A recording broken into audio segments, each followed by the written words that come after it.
Hello and welcome to Lavneesh sir की class. आज की शिक्षा निदेशालय राष्ट्रीय राजधानी क्षेत्र दिल्ली की आकलन वर्कशीट नंबर 4 जो कि कक्षा 8वीं के विद्यार्थियों के लिए है, यह ली गई है हिंदी विषय से और इसमें कुछ निर्देश भी दे रखे हैं। क्या है चलिए देख लेते हैं।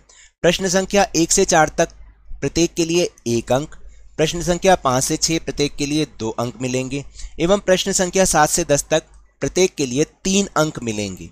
ठीक है, और करना क्या है, निम्नलिखित पद्यांश को पढ़कर पूछे गए प्रश्नों के उत्तर लिखने हैं। तो ये जो पद्यांश है वो आपकी कविता भगवान के डाकिए से है।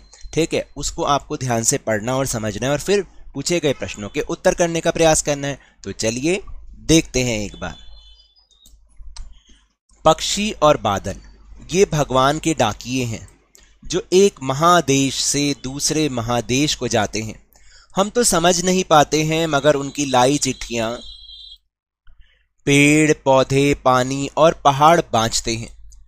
हम तो केवल यह आंकते हैं कि एक देश की धरती दूसरे देश को सुगंध भेजती है, वह सौरभ हवा में तैरते हुए पक्षियों के पांखों पर तिरता है और एक देश का भाप दूसरे देश में पानी बनकर गिरता है।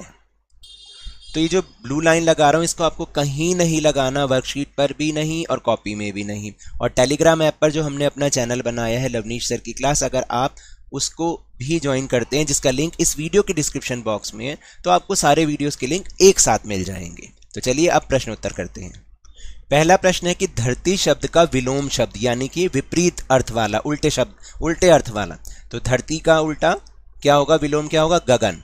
फिर सौरभ, सौरभ शब्द का अर्थ है सुगंध और महक। भाप शब्द का लिंग लिखिए, भाप कैसे, पुल्लिंग है या स्त्रीलिंग है, तो वो एक स्त्रीलिंग शब्द है। चिट्ठी शब्द का बहुवचन होगा चिट्ठियां। ऊपर के पद्यांश में से 2 संज्ञा शब्द चुनकर लिखिए, तो बहुत आसान है, पक्षी और बादल। और इसी तरह से अगर कोई आपको दूसरे संज्ञा शब्द नजर आते हैं तो आप वो भी लिख सकते हैं। फिर बादल शब्द के 2 पर्यायवाची शब्द लिखने हैं, मेघ और घन, और हम उसको जलद भी कहते हैं, जलद। फिर 7वां प्रश्न, भगवान के डाकिए कौन है। कवि ने पक्षियों और बादलों को भगवान के डाकिए कहा है। उसके बाद 8वां प्रश्न, भगवान के डाकिए द्वारा लाई गई चिट्ठियां कौन बांचता है यानी कौन बांटता है। तो पक्षी और बादल द्वारा लाई गई चिट्ठियां पेड़ पौधे पानी और पहाड़ बांचते हैं।